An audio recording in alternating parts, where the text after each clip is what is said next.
Hi everyone, welcome back. Thank you so much for joining me. So today I want to combine a couple of techniques. So when I create and I just explore different techniques for fluid art, sometimes I like to combine more than one. And that's when that challenge kicks in and I just want to explore and have fun.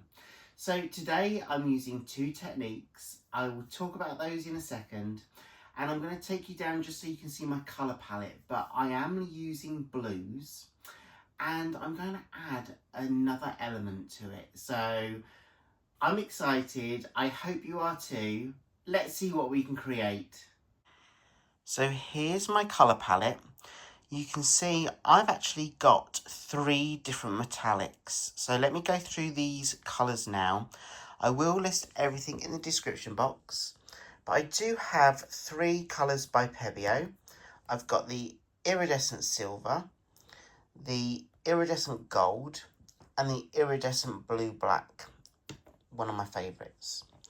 Then we've got some colours by Royal Talens Amsterdam. I've got the Skylight Blue. This is my other metallic blue. I've got the ultramarine, and I've also got the cobalt blue. So, they're my colours. That's the colour palette for today. I'm also using a Cell Activator. So you can tell that I'm going to swipe. And I'm going to swipe with my little plastic tool here. I got this whilst on a collaboration. And it's really floppy. And it's great for swiping. So all my colours have been mixed up. 1 part paint, 1 part water. And the canvas is ready. So, let's go. One thing that I will say about my Cell Activator, it's using a combination of Amsterdam's Lamp Black with Australian Floetrol. 1 part paint to 4 parts Floetrol. So that's the actual Cell Activator in there that I'm going to use.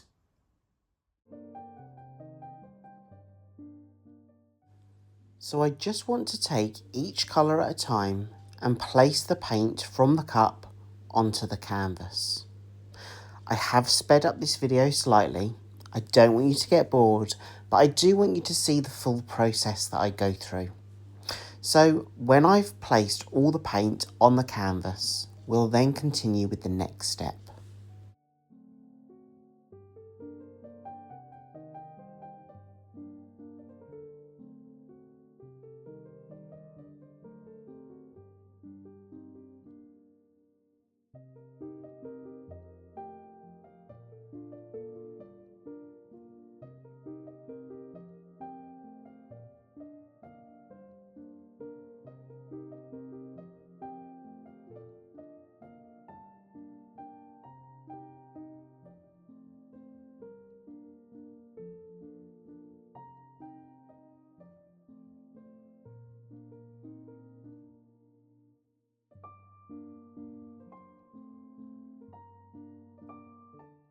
That's the paint on the canvas, and I'm just going to use my torch now to pop any air bubbles. When you mix up your paint, you automatically add air into that mixture and that process. So the torch just pops those air bubbles. I've got my gloves on and I'm picking up the canvas, and I now want to tip the paint from side to side and ensure that the full surface area, including the sides, are covered with the paint. So I just tip the paint over the edges, down the side, and then bring it back on itself so I can move that volume of paint across that full surface area of the canvas. And don't worry, any paint that goes onto my table is scooped up and used as a flow extender in future creations. That's how you can really minimise any paint wastage.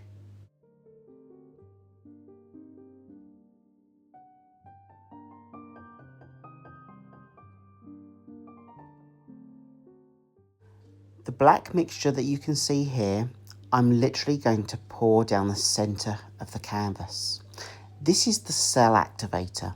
So this is Lamp Black paint by Amsterdam mixed with Australian Floetrol. And that combination, the paint and the Floetrol, creates my Cell Activator. 1 part paint to 4 parts Floetrol. I'm using my plastic and I'm just dipping the plastic into the cell activator and dragging it from the middle to the outer edge. You'll see me wipe the plastic a couple of times just to remove any excess paint, but I'm going to continue with that process until the full canvas is covered. So I start in the middle, swipe from the middle to the outer edge, and as that black activator is spread across the surface area, you'll see that magic happen. You'll see those cells and that lacing starting to form.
I'm absolutely loving the reaction of the cell activator with all this paint.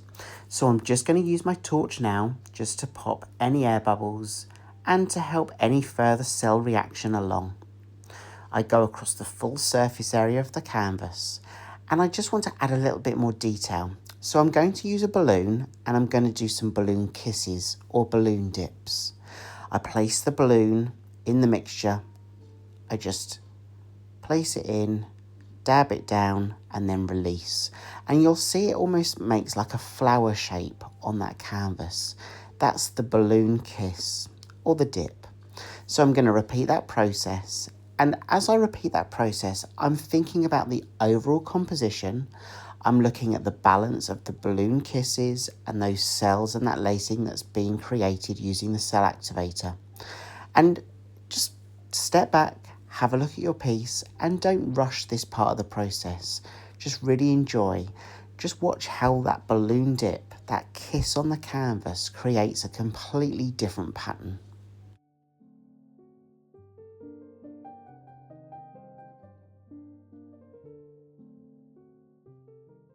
If you're enjoying the video, please consider giving it a thumbs up, give it a like, share it out if you can.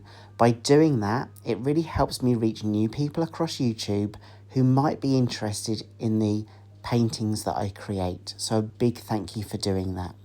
So I'm happy with the overall look. I love the composition and I love the reactions. So I'm now going to take you in for a closer look at the wet version. I'll let it fully dry and then I'll show you the dry version.